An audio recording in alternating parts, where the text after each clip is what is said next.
Bismillahirrahmanirrahim. Assalamualaikum warahmatullahi wabarakatuh. Perkenalkan, kami dari kelompok 2 yang beranggotakan saya sendiri, Yusti Maulida, lalu ada rekan saya, Erva Sairohman, dan ada Rizka Widi Astuti. Tujuan kami membuat video ini adalah untuk memaparkan materi mengenai pembayaran dalam perdagangan luar negeri, mata kuliah manajemen ekspor impor.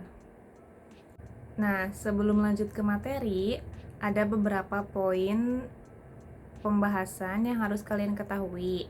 Yang pertama ada pengenalan perdagangan luar negeri.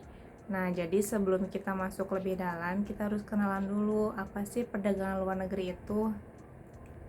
Lalu yang kedua ada aktor dalam perdagangan luar negeri, yaitu siapa aja atau apa aja yang terlibat dalam perdagangan luar negeri. Yang ketiga ada pembayaran. Yang keempat ada jaminan pembayaran. Yang kelima ada resiko dalam perdagangan luar negeri. Selanjutnya ada regulasi dan hambatan, dan ada studi kasus. Nah, materi yang pertama mengenai pengenalan perdagangan luar negeri akan disampaikan oleh rekan saya. Selamat menyaksikan. Pengenalan. Pembayaran dalam perdagangan luar negeri merujuk pada proses transfer dana atau nilai antara pihak yang terlibat dalam transaksi perdagangan internasional. Pembayaran dalam perdagangan luar negeri melibatkan konversi mata uang, penggunaan berbagai instrumen keuangan, dan kepatuhan terhadap aturan internasional dan regulasi yang berlaku. Aktor dalam perdagangan luar negeri. Aktor di sini adalah stakeholder atau orang-orang dalam perdagangan luar negeri itu sendiri. Satu, yaitu individu antar negara. Individu yang melakukan transaksi jual beli barang dan jasa antar negara. Yang kedua, pemerintah suatu negara. Pemerintah suatu negara dapat terlibat dalam perdagangan internasional melalui kebijakan perdagangan yang diterapkan. Dan yang ketiga, perusahaan dapat melakukan perdagangan internasional dengan cara mengekspor atau mengimpor barang dan jasa demi keperluan perdagangan atau distribusi lainnya. Yang keempat, bank. Bank dapat terlibat dalam perdagangan internasional melalui penerbitan letter of credit atau disebut LC atau vessel. Dan yang kelima, konsumen. Konsumen juga dapat terlibat dalam perdagangan internasional melalui pembelian barang dan jasa dari luar negeri. Yang sering kita jumpai adalah di Shopee ya, yang beli barang di Cina atau di negara-negara lainnya. Selanjutnya adalah pembayaran perdagangan luar negeri. Yang ke-1, cash in advance. Pembayaran dilakukan sebelum pengiriman barang. Yang kedua, letter of credit atau LC. LC adalah dokumen yang dikeluarkan oleh bank yang menjamin pembayaran eksportir jika importir tidak dapat membayar. Dokumen yang diperlukan untuk LC antara lain invoice, packing list, dan bill of lading. Penggunaan LC dalam transaksi perdagangan memungkinkan eksportir untuk memperoleh jaminan pembayaran dari bank. Yang ketiga, collection koleksi. Proses pembayaran melalui bank, penggunaan collection dalam perdagangan luar negeri memungkinkan eksportir untuk memperoleh jaminan pembayaran dari bank. Terima kasih. Materi selanjutnya ada jaminan pembayaran. Yang pertama ada standby letter of credit atau SBLC. Jaminan pembayaran yang dapat digunakan jika LC tidak dapat digunakan. SBLC adalah dokumen yang dikeluarkan oleh bank yang menjamin pembayaran eksportir jika importir tidak dapat membayar. Yang kedua ada personal guarantees, yaitu jaminan pribadi dalam transaksi perdagangan.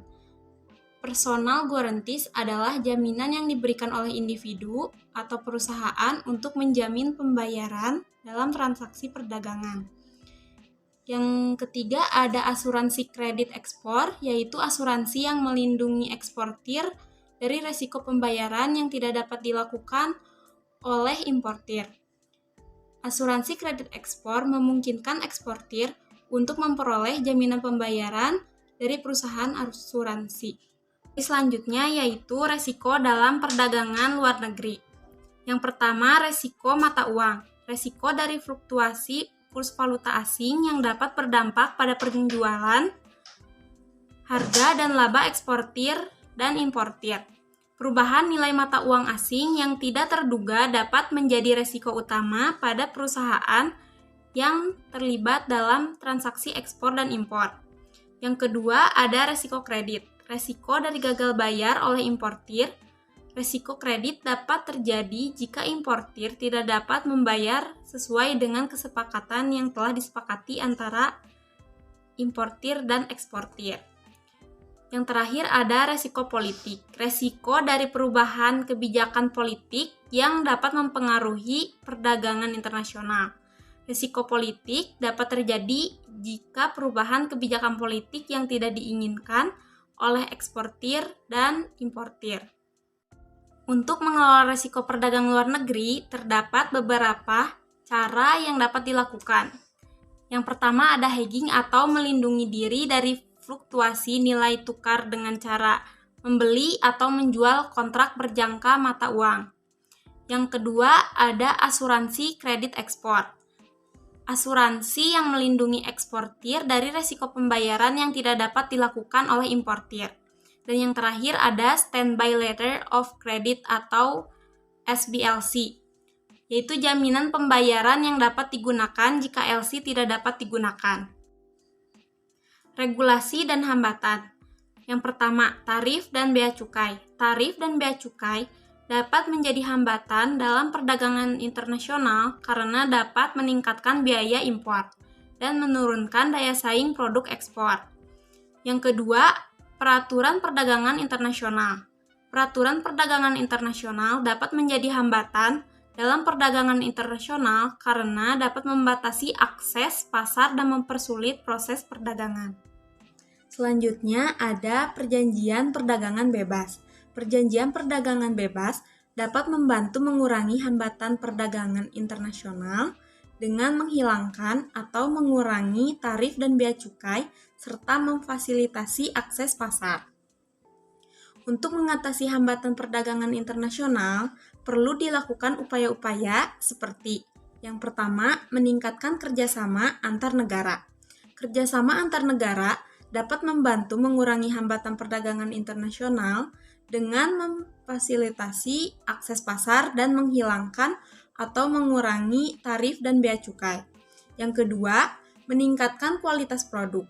Meningkatkan kualitas produk dapat membantu meningkatkan daya saing produk ekspor dan mengurangi hambatan perdagangan internasional. Nah, selanjutnya ada studi kasus. Studi kasus di sini kita ngambil dari ancaman Amerika Serikat untuk mencabut tarif bea masuk pada produk Indonesia.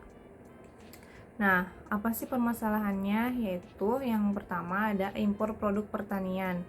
Salah satu permasalahan utama adalah perselisihan tentang impor produk pertanian, terutama produk seperti minyak kelapa sawit dan karet. Amerika Serikat telah mengancam untuk mencabut atau meningkatkan tarif pada produk ini, yang merupakan komoditas ekspor utama Indonesia. Nah, yang kedua ada hak paten dan hak kekayaan intelektual. Permasalahan terkait dengan hak paten dan hak kekayaan intelektual juga menjadi faktor konflik. Perselisihan ini mungkin melibatkan produk farmasi atau inovasi teknologi yang terkait dengan hak milik intelektual. Yang ketiga, ada aturan perdagangan dan perselisihan terkait WTO. Konflik perdagangan ini juga dapat melibatkan sengketa terkait aturan perdagangan di bawah Organisasi Perdagangan Dunia. Mungkin ada perselisihan mengenai apakah tindakan Indonesia mematuhi aturan WTO atau tidak. Selanjutnya ada kebijakan. Yang pertama, ancaman mencabut tarif bea masuk.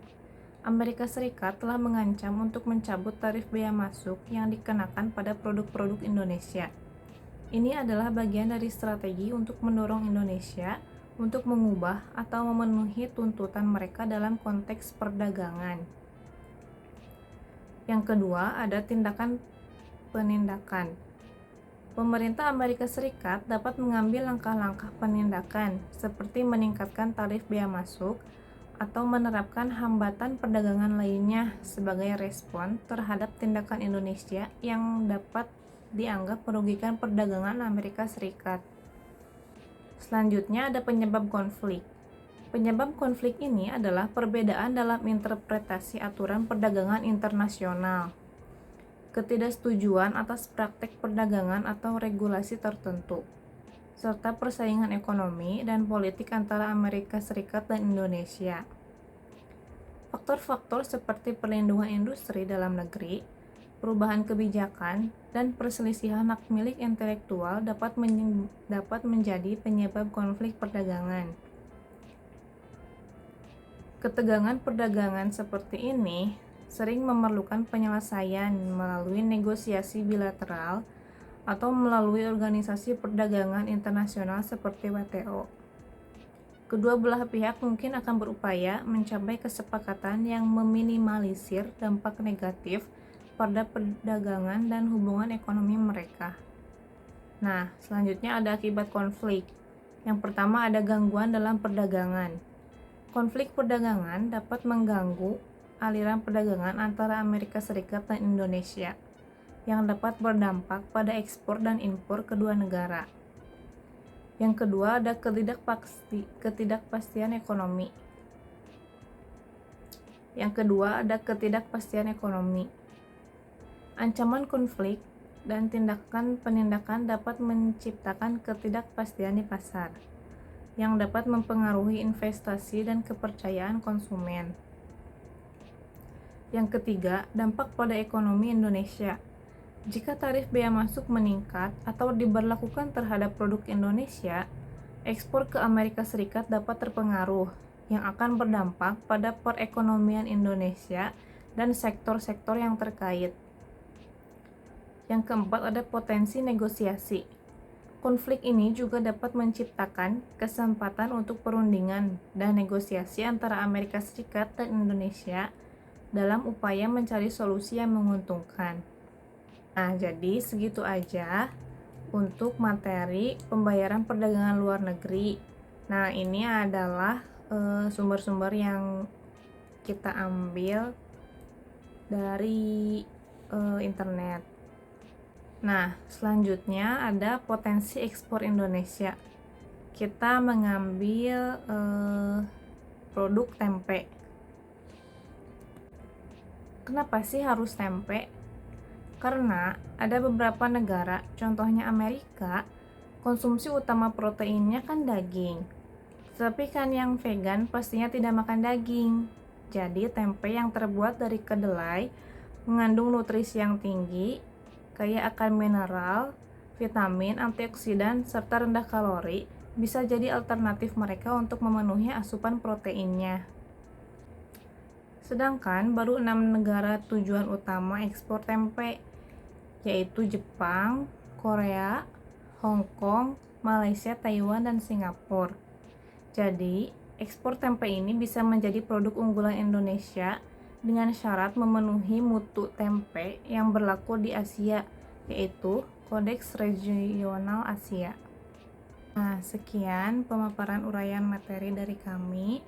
Mohon maaf apabila ada kekurangan dalam penyampaian atau jika uraian kami terlalu cepat. Kami menyediakan materi presentasi ini dalam bentuk PDF di description box. Terima kasih. Wassalamualaikum warahmatullahi wabarakatuh.